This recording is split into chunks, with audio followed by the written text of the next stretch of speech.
in front, 3 furlongs from home. Founder's Day.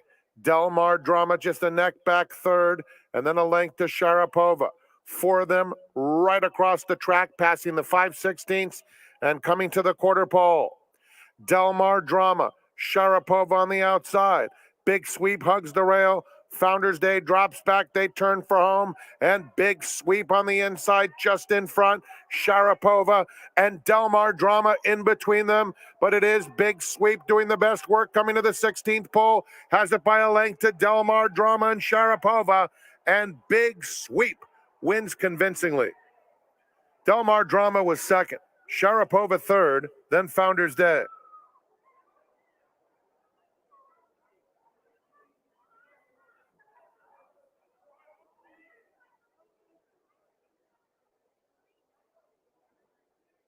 Krikorian. Running time 1:11.51 seconds. Motown Music.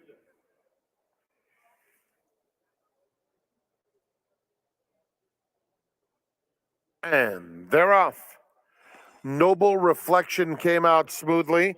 Motown Music on the far outside had some early speed, but now backs off. Here's Disco Ball coming through along the inside to challenge, along with Shaz, and it's a strung out field as they get to the main track. Shaz won from the rail. Down on the inside, it's Disco Ball. Noble Reflection is in the early mix too, as they run down the back stretch with Sumo. Then it's a long, long way back to California Street, Motown Music, and Touchdown Brown is close to 30 lengths off the battle up top. It's Disco Ball on the inside and Sumo stride for stride. Shaz joins them 3 wide. Noble Reflection asks for a bit more in fourth, a gap of 8 lengths back to California Street, Motown Music, and Touchdown Brown.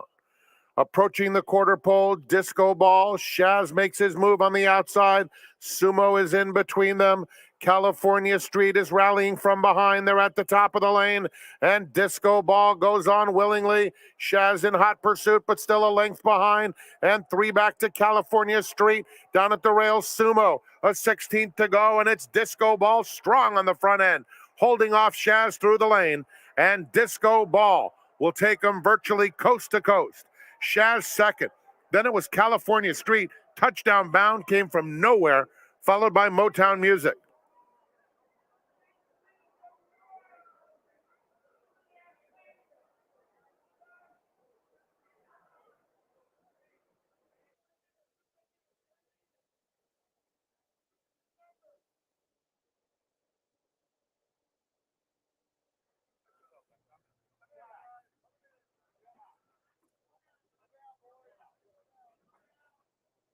And they're off. Pretty even beginning. Now, Paula's Cause is now flying through on the inside to battle for the early lead, but a little quicker is the favorite Fort Bridger. Fort Bridger in front. Besame Mucho will press right up alongside in second. They're followed by State of the Union. Forgotten Vows is widest of all. Then Mr. Bug C in traffic along with King Rob. Big event just outside of that pair. Awesome Rhythm is coming through at the rail, only about 2 lengths or so off the lead. At the back of the field are Tap Union and Paula's Cause, who broke well, now trails. Around the far turn they go.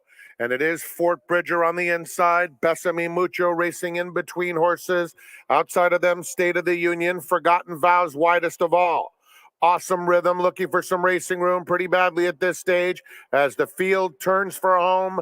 At the rail, it's Fort Bridger holding on to the lead by a half a length. Far outside, Forgotten Vows. Besame Mucho is weakening a bit in between them. Awesome Rhythm is at the rail. 16th pole, Fort Bridger or Forgotten Vows. These are the two. Fort Bridger clings to the lead under Diego Herrera and takes care of business by a half length.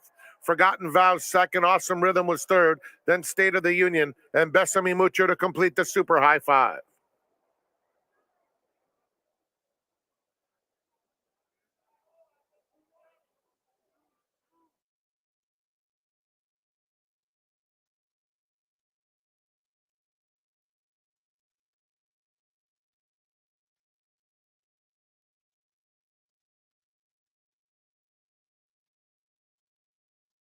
Encroachment.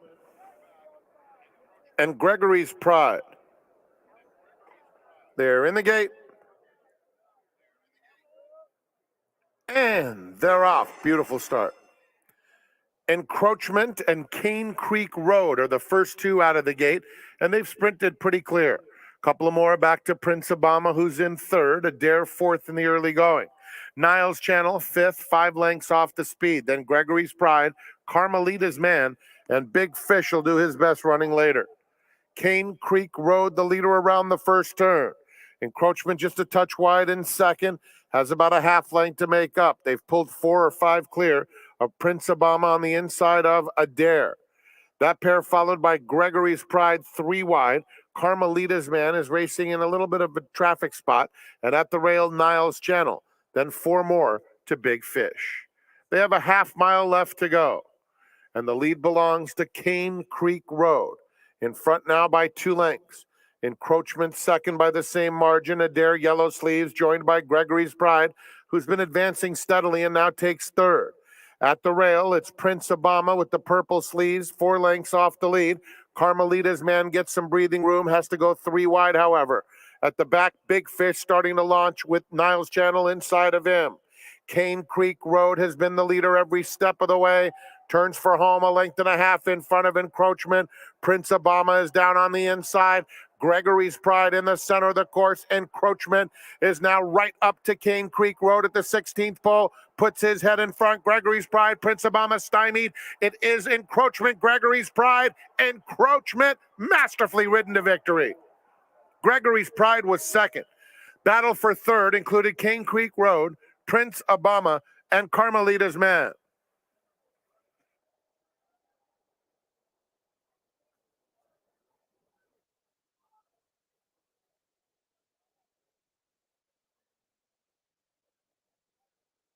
Park Avenue to the outside.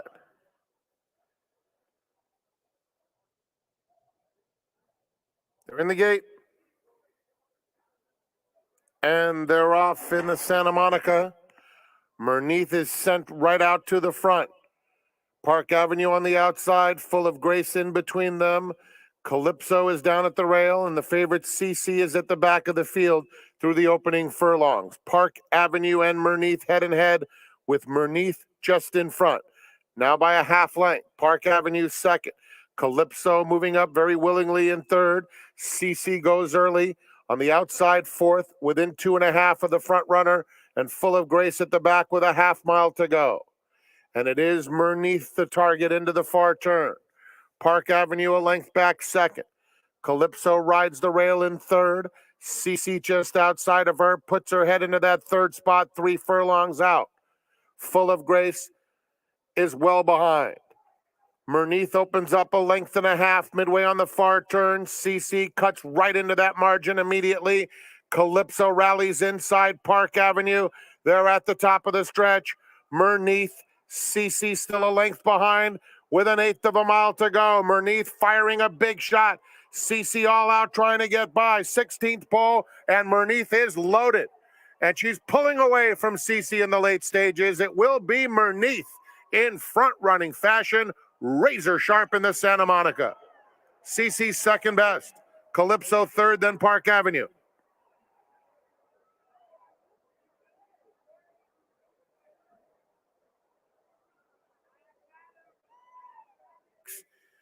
Having won it last year as well. Running time today, 1:22. Goes in. They're in the gate. And they're off. Greg Dar began well. Mucho del Oro is much quicker, though, and he opens up in a hurry.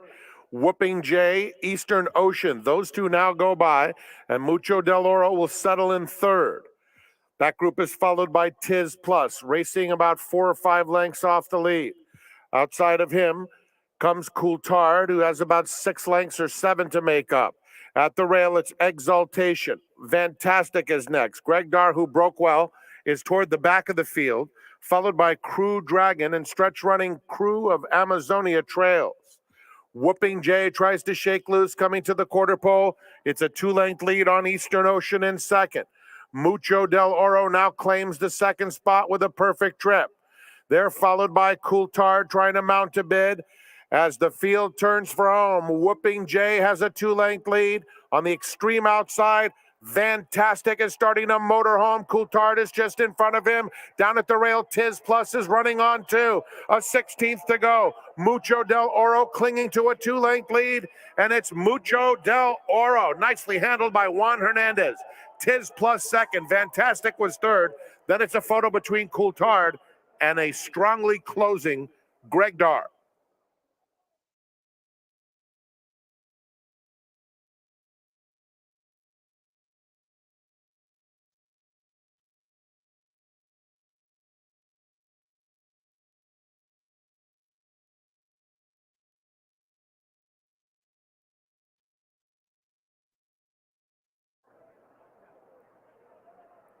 And they're off in the San Pasqual. 8 Rings is going straight to the front. American Theorem comes away in second. Then Law Professor third through the opening furlong, about 2.5 lengths off the early speed. Express Train is showing plenty of early gas today, and so suddenly there are 4 of them vying for command into the first turn. And the pace is hot and heavy. It's 8 Rings. Express Train moves into second. American Theorem backs off, and Law Professor is now fourth, about 2.5 lengths off 8 Rings, who was intent on setting the pace. Then it's a gap of at least 7 or 8 back to Kiss Today Goodbye in company with Spielberg. Onto the backstretch they go. And it's 8 Rings, 3/4 of a length to Express Train, trying to keep him honest in second. Law Professor third. American Theorem has been guided to the outside now. He's fourth with 3 to make up. A half dozen more to Kiss Today Goodbye and Spielberg. They have a half-mile left to go in the San Pasqual Stakes. And it's John Velasquez and 8 Rings leading the way, with Express Train a half length back in second. Another length back to Law Professor, and American Theorem is in fourth. Spielberg racing in company with Kiss Today Goodbye throughout. 8 Rings, Express Train, and Express Train forges to the front with 1/4 mile to go. Law Professor going with him. 8 Rings is back to third. From the back of the field, Kiss Today Goodbye rallying up the rails. Spielberg in the center of the track. They're a furlong from the finish. Express Train by 1.5 lengths in a strong performance. And Express Train pulling away with authority. This was a giant performance from Express Train, who wins the San Pasqual by more than 3. Law Professor second. 8 Rings third, and then Spielberg.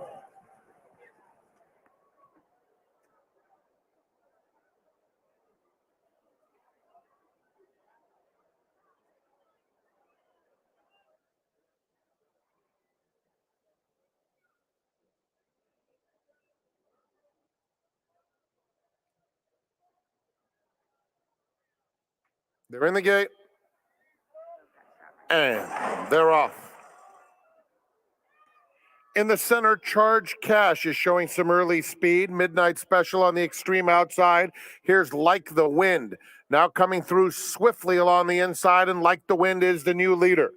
Hail Freedom is right up alongside in second, and Charge Cash just outside of that pair. A gap of 4, back to Midnight Special, well spotted in fourth. Down on the inside comes Bricks. Dr. Troutman is next. If I Told You, between those two. Then comes Crash Corrigan, Bang for Your Buck, Fly to Mars toward the back of the field, racing 3 lengths in front of Jazz Hands, and Discretionary Day is well behind. Around the far turn they go. It's Like the Wind and Hail Freedom. Hail Freedom goes right by now to take command. Charge Cash on the outside of them. Bricks is up close, only about 3 lengths off the lead. Midnight Special on the outside. They're at the top of the lane. And Hail Freedom goes on with it. Leads it by 2.5. Bricks chasing with determination in second. Coming to the 16th. Down on the inside. Here comes Crash Corrigan. And Crash Corrigan flying through late. Crash Corrigan goes through the narrowest of openings to win it. Another for Juan Hernandez. Second to Hail Freedom. Then came Jazz Hands, who came from well out of it, just in front of Bang for Your Buck, and it's close to complete the super high 5.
A very happy Sunday to each and every one of you. Thank you so much for joining us here at the Great Race Place. It's a spectacular day weather-wise, that's for sure. Close to 80 degrees, not a cloud in the sky.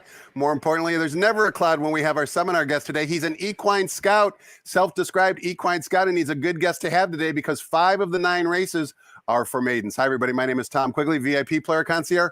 Also, your seminar host for the next 35 minutes or so. Glad that you joined us. Without further ado, let's bring in our guest today, Larry Zapp. Larry, welcome to the seminar. I'm so happy to be here as always. And, it is self-proclaimed equine scout. I didn't want to be just a bloodstock agent because... But well-deserved.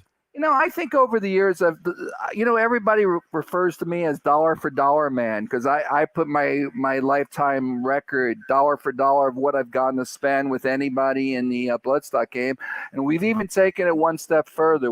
We're reselling pinhooking horses last couple of years and maybe letting go what people tell me are too good of a horse, but that's how you keep bringing them back. But we're wearing more than one hat in this game lately. Let's talk about some of your successes when you go to the sales and pick out some superstars. Talk about a few of them. I know you've got a laundry list. A couple of them come to mind that you bought for Eric Krujak way back when, and certainly for Peter Urton as well. Eric Krujak and I go way back. We bought Bulls Bay, son of Tiz Now, and I believe his first crop. And what'd you pay for him?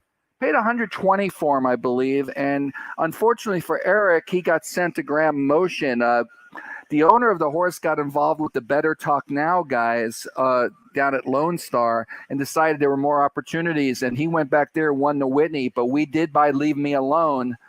And she did, she was a bold badged Calbred we bought at the old Del Mar Fairgrounds there where they used to have the sale. And what did she do? She went to Saratoga and won the test by about 8 lengths. I remember. And also Peter, and let's talk about a few of them because I know you're proud of those. Very proud of my association with Pete Urton. It's how I met Joe Ciaglia, Mike Mellon, and the late Frank Alicia. And, where do you start? We bought our first horse we bought, I think, was Euroglide, a $17,000 purchase that made $300. We bought Cheese Cheeky, who was third to a couple of nice Bobby Frankels in the Santa Monica when it was at Grade 1. And yesterday they ran the Santa Monica. It led us to We Miss Frankie, two-time Grade 1 winner. She named in honor of Frank Alicia. Frank Alicia, when we lost him, she won the Del Mar race, the debutante, and I think it was the first year they called it the Chandelier here. Oh, it was the last year they called. You remember the name before the Chandelier? Oakleaf? The Oakleaf. I can't remember. But then we were third to My Miss Aurelia in the Breeders' Cup. So we sold her for a lot of money to the Japanese. But we bought Dance with Fate, who took us to the Kentucky Derby. He won the Bluegrass when the folks from California said he'd be for real that day. That was the call because I had said that in the press conference. And he took us to the Derby. Troubled trip, never got to run again. Very unfortunate. But then ultimately we got Champagne Room, who became 2-year-old filly champion on a day here with Mario Gutierrez, who I'm actually riding on a horse today. My people are. And we were 30-1 that day. And that was a pretty fun day, Tom. I remember that. It was on Breeders' Cup weekend, of course, and Gulliver Racing was part owner of Champagne. Gulliver Racing was definitely part of that, along with Ciaglia and quite a few other people. Shout out to Dan Ligon, good guy, and Go Fighting Irish, like my Indiana Hoosiers, trying to just get in the tournament this year. But that was a fun day. We had Ashley Love Sugar, a horse I helped breed. And we won $1.5 million with that horse. Great job by Peter. And he was 5th in the Breeders' Cup that year. And he was a lot of fun. And it was tough to go watch him run after we were celebrating at noon on Breeders' Cup Day. What makes a successful bloodstock agent? You only got 2 minutes to answer that question, so you got to condense it down. I know it's a tough question, but how are you able to find some bargains that others can't? Well, I'll tell you what, I paid attention from this game from my childhood and just watched racing on TV. I watched Jack Whitaker and Jim McKay bring us racing into our living rooms. And I don't know, I just saw shape and design. I always say to people, what's your favorite sport? And if it's basketball, they might say Kobe Bryant.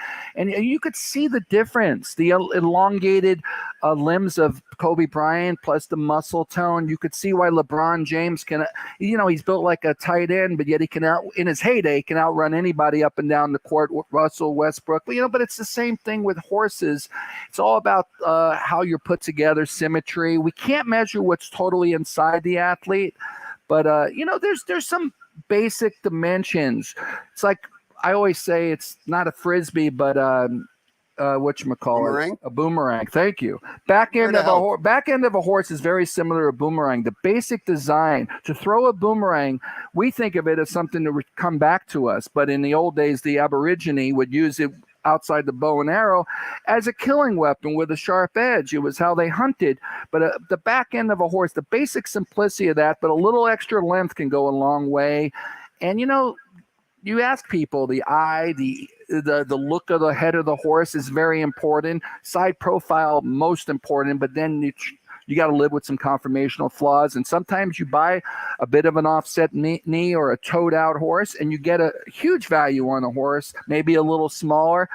They might have a big heart. And there's just a lot of factors you learn over the years. We're here to hunt for some winners with big hearts as well. We're going to find out who Larry likes on today's 9-race card. But before we do any of that, let's toss the microphone briefly over to track announcer Frank Miramati to get the early changes on today's program.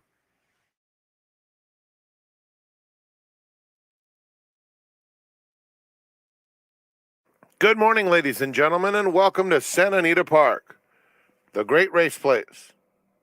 Here are the early changes.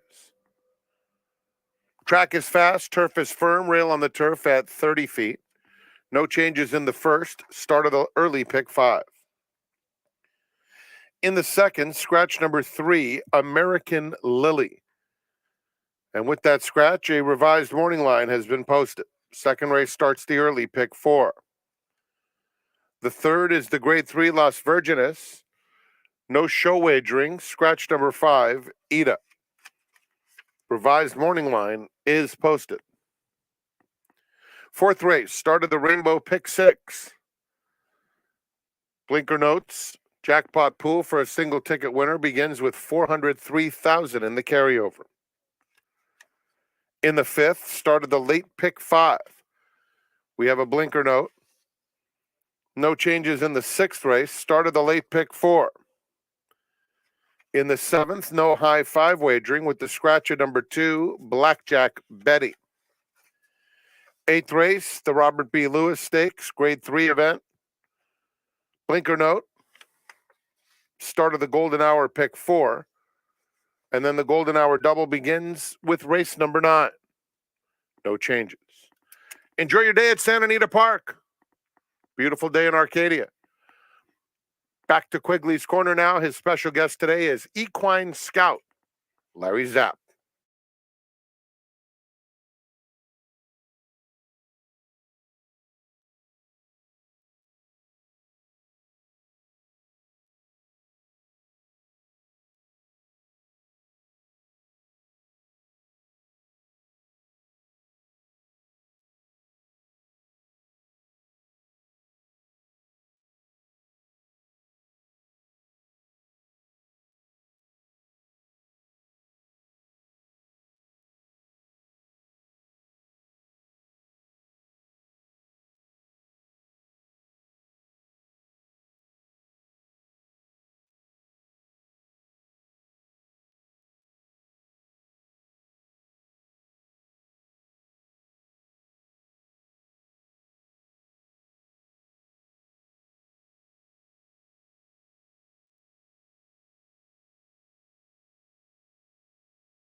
Welcome back. We're talking horses with Larry Zapp. He's a bloodstock agent and also an equine scout. And Larry, I can see you wearing the new company colors quite proudly. California Racing Ventures. You've got a runner in race number 2. Talk to us about the new company.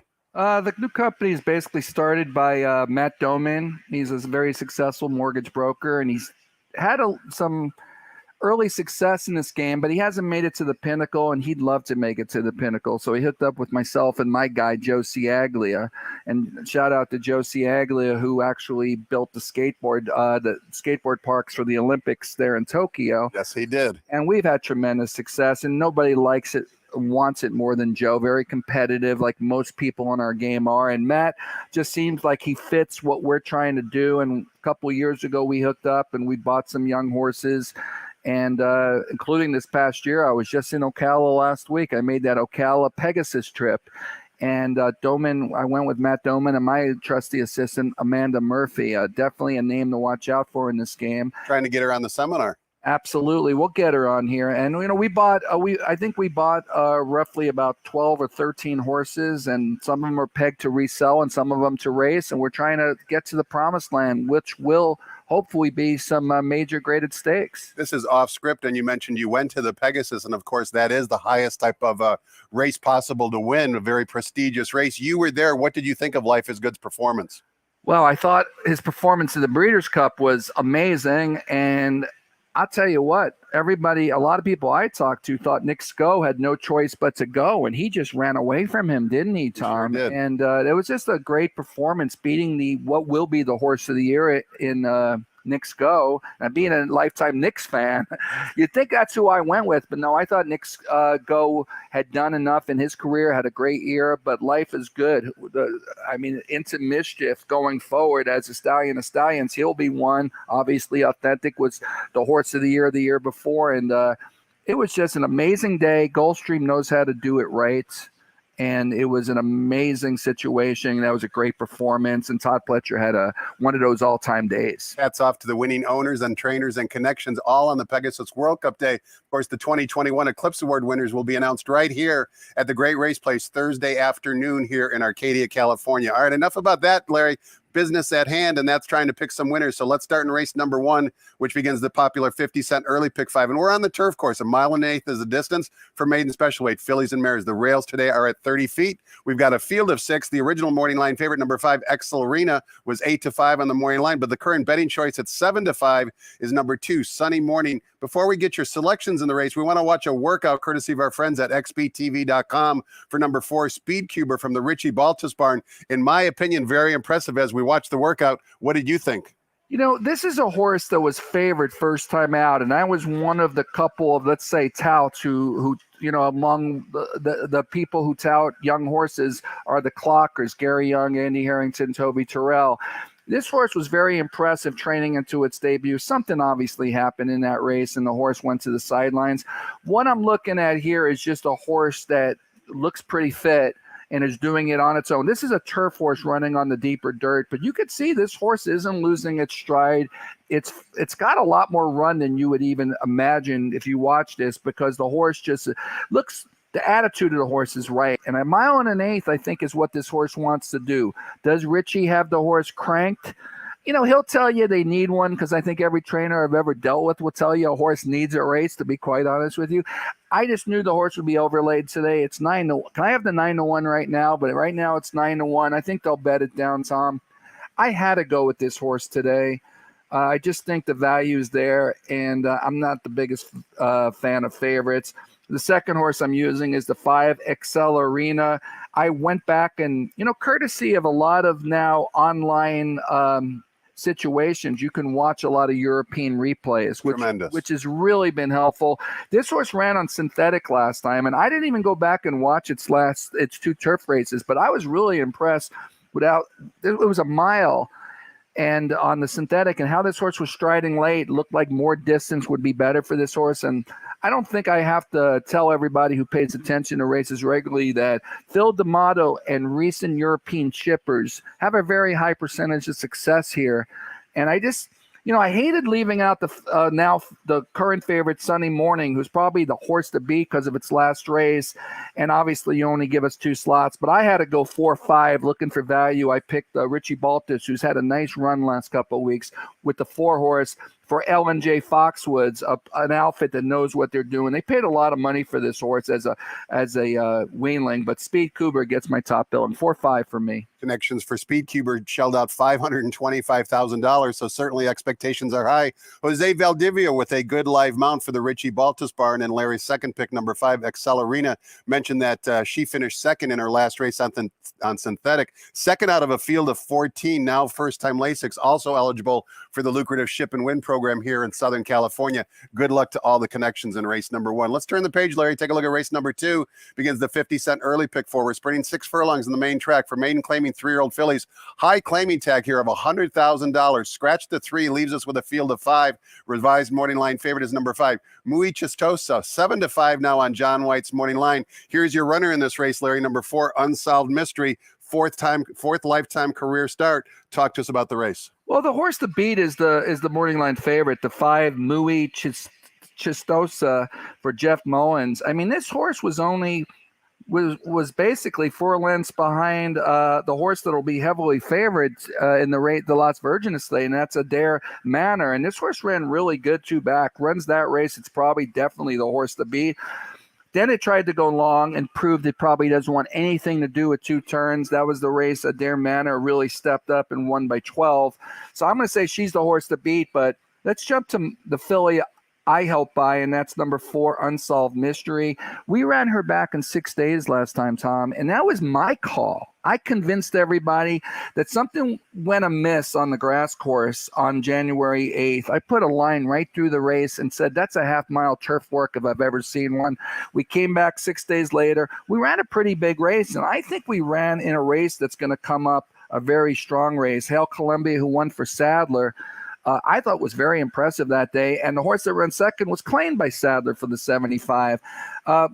We showed speed. First time we made a mistake, and I think we ran a dirt horse on turf 2 times in a row. Well, we're back on dirt. We get a little more space between races. She's got speed. I'm hoping they let us shake loose a little because and Mario got to know her last time, and I think he'll have a lot of confidence today. So I'm going 4 or 5, picking our filly, California Racing Stables Unsolved Mystery. I hated leaving out the 1 Kijo's Kid, but you only give me 2 slots, so it's 4 or 5 for me. Let's take a look at race number 3, the Grade 3 Las Virgenes Stakes for 3-year-old fillies on the trail of the Kentucky Oaks. 1 mile is the distance on the main track. Field of 4 after the scratch of number 5, revised morning line favorite. Now at 3-5 is number 3, Adair Manor. We want to take a look at the workout back on January 30th for Adair Manor. She was actually working in company that day with the scratched workmate, number 5, Ida, both from the Bob Baffert barn. Let's take a look at that workout. And I thought also Adair Manor certainly outworked Ida in this drill, Larry. That's why we're showing it. Adair Manor definitely outworked her. Listen, I know this filly. I saw her as a yearling. Didn't think I can afford her. She ended up being bought back, and I probably messed that one up. And then she went to the 2-year-old sale, and I just flat out in June could not afford her. Donato Lanny bought her, and I think it's a great buy. This is the Michael Lund Peterson who owned Gamine, so he's always got a good horse, and we're watching it right now. And Adair Manor is basically, in my, you could just see she's toying with a Grade 1 winner here. Incredible. She's just toying with her. She's an Uncle Mo. She's big and she's strong. She's out of a mare that Giant Gizmo, which is Ontario breeding, but it threw size on her, and she's just got a beautiful way about her. I beat her before the stretch out, the race before, with a filly named Perithial, who went to the sidelines, unfortunately for us. Watch her when she comes back, daughter of Gozapper. But look right here down the lane. Adair Manor is just absolutely in cruise control. That's a nice filly outside of her. A friend of mine who owned a part of Venetian Harbor, who I was part of, Nathan McCauley, bred Ida. So I always like to plug people for something good. But this is like, you could just see she toyed with her. Ida scratches. So who's going to run with Adair Manor early? Obviously, the 4-horse Queen of Thorns for my good buddy Pete Erden, for the X-Line Border Group and their partners. She was very impressive. Maybe not beating a whole lot first time out, but she's going to probably battle. But I just think Adair Manor has the races, has the route experience, and probably is the best horse in the race. It would have been easy for me to pick at 3-4, but I chose to go a different direction. I almost showed the replay of the 2-horse here, Graceland Gray, Howie Zucker. This horse was in, where was this LBG? I know you're an expert on LBG. Lethbridge? Yeah, it was in Calgary, Alberta, Canada, I believe. Well, that was where it's located. It was a great buy for $25,000. How many times, wherever it is, do you see a horse win by 14 and 23 lengths on the dirt?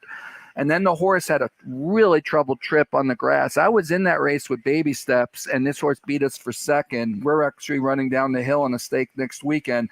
But I feel that if Queen of Thorns goes with Adair Manor, and she might get tired trying to route only one race in her, I'll take the horse that I think might come and pick up the pieces. I'm a big fan of Golden Sense. Tappet Mare is the key here.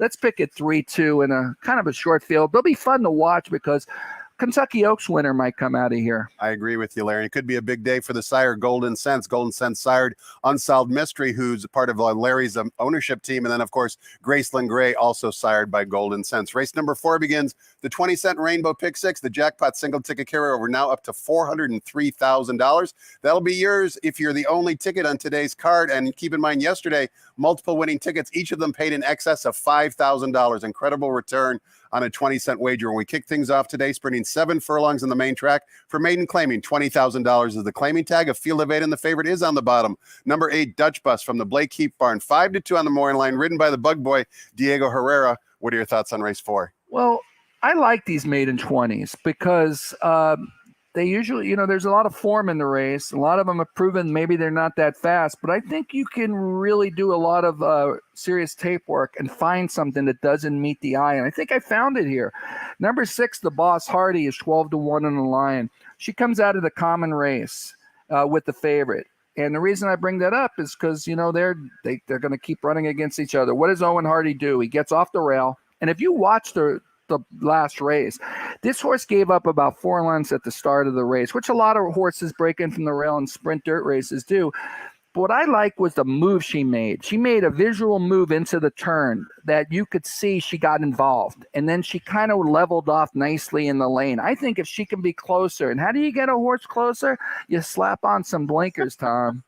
Remember it's that. as easy as that, right? And you stretch out in distance to 7 furlongs. And you stretch a little out in distance and you get value. And when this horse gets bet in half, it isn't going to be because of me giving it out right here. It's all the tape people. I think it's the tape people. And I just think there's value here, especially in the pick 5s, because people see morning lines. But why not take a shot in a race where there's not a ton of ability here? And obviously the horse she's got to beat is the horse that just beat her, the 8-horse Dutch Bus. She ran a nice race last time. Horse to beat. I'm going 6-8 here, looking for the value. Let's see who you go with in race number 5, which begins the 50-cent late pick 5. We're back on the turf course. 1 mile of the distance. Maiden special weight, Calbred, 3-year-olds. A field of 7. Morning line favorite number 5. 4 flag from the Michael McCarthy barn. 5-2 on the morning line. Johnny V in the saddle. What say you? Tom, you've been doing this a long time. Do you like horses who are 4-time beaten favorites? Not at all. Neither do I. So 4 flag wins. And she had a little trouble last time. But, I've seen enough of this horse. And let me put him right in the winner's circle.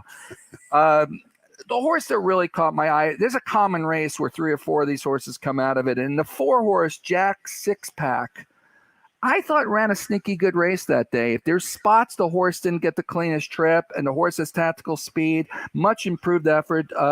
Nick Alexander, is that guy great for the game or what? Nick can't say no. Nick can't say no. Bluegrass Cat of the Candy Ride mare, much improved race last time. This horse is heading in the right direction. It hasn't burned any money, so why not go with number 4, Jack 6-pack? And I'll tell you what, we've seen it too many times. Does Edwin Maldonado, like the old days, P-Val or Pedroza, make a difference when he puts a horse in a race? All you got to do is look at Merneath yesterday in the Santa Monica for Bob Baffert. Thank you. Erebus, the 6-horse. This horse needed to be put in the race. This is a big, pretty horse out of a really good mare. Shout out to the Sherlock family. Gary Sherlock had Lost Bus. This Stay Thirsty is a big, pretty horse and ran its best race ever, and I expect the same tactics today. I figure the horse is going to run the same race, and hopefully I can beat 4 flag, but I'm going 4-6 in a race. We've just seen these horses before, but I think I have a good reason why it's 4-6 for me. Let's take a look at race number 6. 6 furlongs on the main track. Lots of 6s. Maiden special weight, Calbred, 3-year-olds. Field of 7. Also race 6 begins the 50-cent late pick 4. Morning line favorite number 5. Quick Buck, 5-2 for trainer Mark Glatt. Back on January 30th once again. Quick Buck worked from the gate. Let's take a look at that workout and describe the action for us, if you would, Larry. Yeah, I think we're seeing a horse that did the work handily, broke well. And if you watch the rider's intent, the whole work, and obviously Pratt gets on the horse today, so the horse is going to get over bad. You see a horse that is in hand, and it stays in hand. And the horse I always tell people, watch for a horse, even when you watch races, it's not how the speed number of the horse, it's how much horse the horse had at the wire. Because if that's the case, there was more there. And I think this work is a great example of there was more there. We could have went faster. We didn't need to go faster. It kept the horse in rhythm. And I like what I see here, Tom. It's just the horse is, okay, it's handling its work, mate. but it's smooth. It's rhythmic. It's everything we want to see. Horses need to keep their hind ends, especially on a deep main track. This was impressive to me. Let's look at the pedigree. The horse costs $50,000. It's a Mohaman.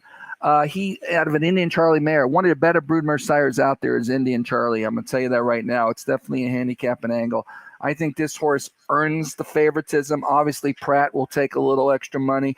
Then I had a little tough time picking second. Heaven's Music, a lot of chances, a lot of seconds, couple thirds. I'm trying to beat that horse. I was between the 3 Peter Erden's horse, Danzig Candy, who's really starting to throw runners right now, and the 4 horse, Dick Best. Stanford has done really well in his first crop with his early horses. The mare Sadie Claire has thrown a couple runners. It's Nick Alexander again, and he named this gelding, I believe, after the dive bomber pilot, squadron commander for the U.S. Navy. I looked it up. Handsome man, looks good in the suit.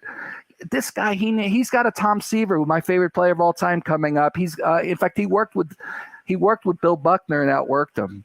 George Herman Ruth is also another runner in the Nick Alexander. Nick Alexander bringing back yesteryear and making us go to Google and search engines and looking him up. But I think the pedigree whispers this horse has been okay. He got outworked on the main track by an older fast horse, something bomb, but he outworked Bill Buckner. And I just think the breeding says I gave him a slight edge over Peter Erden's horse, so I went 5-4 here in race number 6. Race number 7, we're on the flat turf course, sprinting 6.5 furlongs, Calbred allowance optional claiming types, non-winners of 1 other than. Scratch the 2, Blackjack Betty, leaves us with a field of 6. Morning line favorite on the rail, number 1, Taming the Tigress, 6-5 on the morning line. Before we get your thoughts on the race, Larry, for those patrons watching who might have a racing form in front of them, we see on the bottom of the page for race number 7 a big, beautiful ad for Racing Sports Radio, hosted by Felix Taverner. You're one of the correspondents. You guys are on Saturdays at 9 a.m. Pacific time, also online at the radio station's website, themightier1090.com. It's Felix's labor of love, let's face it. It's Racing Sports Radio. He loves his football. I love my college basketball. Toby Terrell's the clocker on the show. Tommy D is his like co-host. I've sometimes co-host for him. And Felix just has, like you said, passion for the game. He's going to be on Super Bowl Sunday, so pay attention. Super Bowl Sunday. Felix will appreciate that I shouted out to him. Big game in town. And I've been all over the Bengals in a Rams town, so I just hope it goes down to what the last 6 games have been unbelievable. They're playing with house money now, right? Sure they are, but both teams want it bad. And Houday has been what I've learned over the last couple of weeks. So that we're on that show and we have fun and we give out winners. I know you do. Houday going to win race 7? I asked you to put up the tape of an old race, and you're like, that's too old. July race, Del Mar. Oh, it showed me the 8th by 2 3/4, and I'm talking about the 4 horse here, Little Miss Ellie. It's that she handled the grass that day. That was a much trouble trip. She doesn't even want to go long, but she sure handled it that day and just had no place to run, about 4 different spots in the race. You look at her race 3 back, strong race. She's followed it up with a couple of decent races. I just think turf sprinting is what this filly wants to do.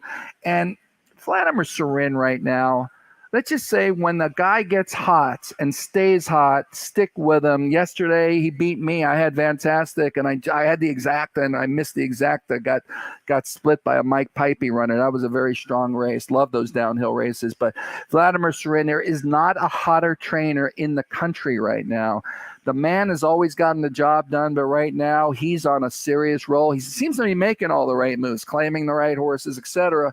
But I think this is a good spot for this filly and definitely gets my top billing. My stand here is against the rail horse, Taming the Tigress, because of the rail. It's 6-5. She hasn't been finding the winner's circle in her last 4 races, and she's going to take some beating, but I want to beat a horse like this. If you need to use her, but my second choice here is going to go to the 6 horse Righteously. And Tom, you ask all the questions, but I have a question to ask. Well, first of all, her turf record is pretty good in this filly. She's a decent turf horse, a win, a second, and 4 starts. She's got some nice races. She was in the common race with the 1 horse the favorite 2 races back, and actually at big odds ran a good race. But here's my question for you, and it's worked for me. These 1,000-yard Los Al races seem to be the perfect, like, it's like Mel Studi used to work horses. It's like they get there, like they go faster than they normally do, and nobody else wants to work a horse anymore in 45 and change. But what ends up happening is they're sharper into their next race. And I'm telling you, since they've had these races, I followed this program, and it's paid dividends at big odds because, I mean, this horse ran 5th by 7th, but the horse will be sharper and maybe more into the race. So I'm going 4-6 here. But that angle, have you looked at that angle? It's a great angle. I have not, so I'm glad you told not only me but the rest of our audience, because we're certainly going to pay attention to it going forward. It reminds me of the old days at Fairplex Park. If they could handle the tight turns at Fairplex Park, Jerry Antonici always used to say they probably can handle the tight turns coming down the hill as well. Great point. Great point, Tom. I'm here to help. Race number 8 begins the $1 golden hour pick 4. If you're not playing it, you should. Yesterday's result paid in excess of $2,000. Higher minimum, low takeout means better payouts, linking our last 2 races with the last 2 races at Golden Gate. And it's the second stakes race on our card. It's the Grade 3 Robert B. Lewis Stakes. $200,000 guaranteed for 3-year-olds going 1 mile and a 16th on the main track. Good field of 5 here, including the morning line favorite, number 1, Messier. 6-5 on the morning line. Blinkers come off for Mr. Bob Baffert. When he does that, look out. Want an example? Justify was a horse that he took blinkers off early on in his career, and you know the rest is history there. Talk to us about race 8. I was a fan of Messier, the hockey player. Yes, sir. But I'm also a fan of The Who, and Happy Jack is one of my favorite songs. And also, did you see the gallop out on Happy Jack after weaving through traffic? This horse ran a Z pattern, ran close up, fell back around the turn, and came running. And then, I mean, at odds of 24-1. Tapit Mare, Oxbow, and people are down on that sire commercially, but we also, did you see the race? What about Hot Rod Charlie? You see the race from Dubai the other day? I saw the connections in the winner's circle with the beaming smile as well. And the only reason that Oxbow is still in Kentucky is because Calumet does things, they march on their own beat, and the owner of Calumet Farm has kept Oxbow around, and he's a solid stallion. I just was blown away by the gallop out, and here's how I see this race. I mean, I know Messier is the horse to beat, but Sir London has speed too. Also, Warden's coming out of sprint races. There might be a little, speed. I'm not going to say speed duel, but they might get a little contested, a little heat up front. I'm looking for a horse coming out of sprints who's proven he can finish, galloped out huge, and is offering a price. I mean, Doug O'Neill is another guy carrying a very hot hand, but he's very unconventional. Over the years, he's done it for Redham all the time. I've seen him do, they just take their chances. And I mean, it is asking a lot of this horse who ran on January 22nd to come back in a couple of weeks and do this. And I might be looked at as, this guy don't know what he's talking about, but I'm taking a shot with Happy Jack. Obviously, I'm not leaving Messier out. The blinkers do come off. I hate leaving Sir London out. George Papadromo, because I knew I was coming on your show. I asked him the other day. He says, now's the time you take your shot. I know I have a good grass horse. Sure. He's taking a shot. And Baffert's got another horse. I'm surprised the horse is still in. He scratched Ida out. I thought he might scratch this horse out. But you know what? He probably wants to give this horse some seasoning, and this will help him do it. I'm taking a big chance here. Number 5, Happy Jack, over the obvious heavy favorite, Messier. 5-1 for me. What could be an interesting Kentucky Derby prep. 6-1 on Larry's top choice, number 5, Happy Jack and the Robert B. Lewis. We close things out for the day and for the week, but keep in mind live racing will resume on Friday. But first things first, race number 9 begins the $5 Golden Hour Daily Double, and we're sprinting 6.5 furlongs in the main track. It's a starter allowance race. Good field of 9 here in the morning line favorite, number 7, Principe Carlo, 9-5 on John White's morning line. We've got about 2 minutes, Larry. Wrap it up for us and give us a winner. I want to shout out to a good friend of mine, Louise Ford, who noticed that I was going to be on the show, and she wished me best of luck today. Louise Ford out in Texas. You told a lot of people we were making an appearance. They seem to have found me. I don't know. I know we got to go through this race. The horse to beat, we all know, is Principe Carlo. He's coming out of stakes. I heard from a Ragozin player, Brian Carney, he paired 7s. He's supposed to go left. He's going to be the horse to beat. I respect anybody who likes him, but I also think Teton Valley ran 2 monster races after being claimed by Steve Knapp, and he got beat 11 last time. But who did he lose to, Tom? Essential Wager and American Theorem, who I think they better put on grass, because he tried his shot yesterday. But I They'd think be odds on in this race. they'd be odds on in this race. And I think Tyler protected this guy in the lane. He saw what was happening in front of him. Sometimes jockeys do the right thing and they just sit on a horse and let him come back for next time. So I'm going to take a little chance, better value on Teton Valley. Let's go 6-7 to end things here. Not a bad card, Tom. We always do the right thing whenever we have Larry Zapp as our seminar guest. Larry, thanks so much for your time and insight today. Good luck in race number 2. Good luck with your new venture, California Racing Partners, and we'll do it again down the road. Always a pleasure, Tom Quigley. Always a pleasure having you. Always having the pleasure having you guys watch the seminar as well. Thanks so much for tuning in. Keep in mind, next voice you hear will be track announcer Frank Miramati. Thanks for watching, everybody, and good luck.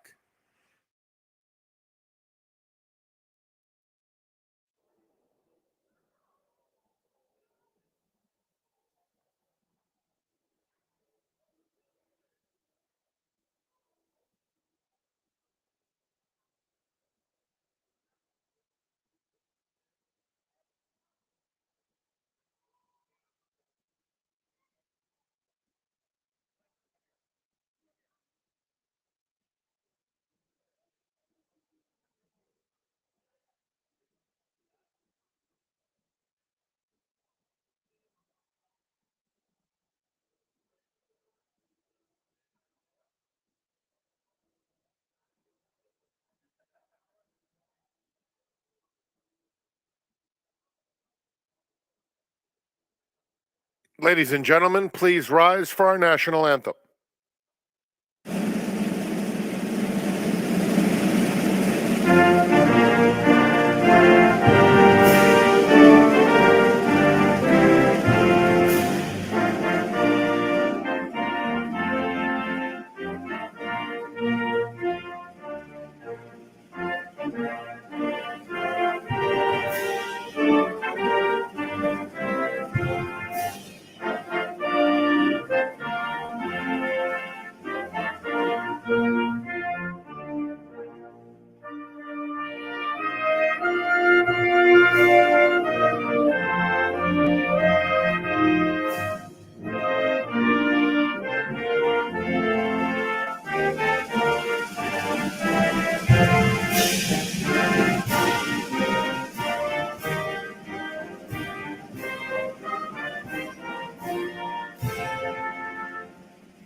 Good afternoon and welcome to Santa Anita Park. The track is fast, the turf is firm, the rail on the turf at 30 feet. Here are the changes. There are no changes in the first race, started the early pick 5. In the second, scratch number 3, American Lily. Early pick 4 begins with race 2, and there's a revised morning line. No show wagering in the third, scratch 5, Ida. The third is the grade 3, Las Virgenes Stakes.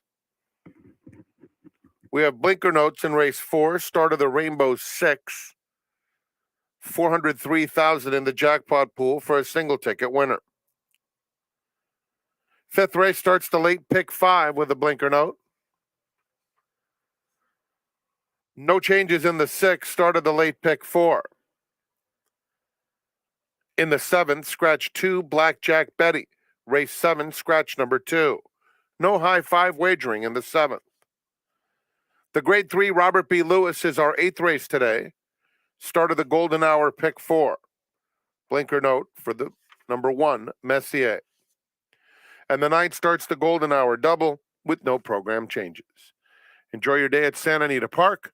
They'll be at the gate for the first in 25 minutes at 12:30.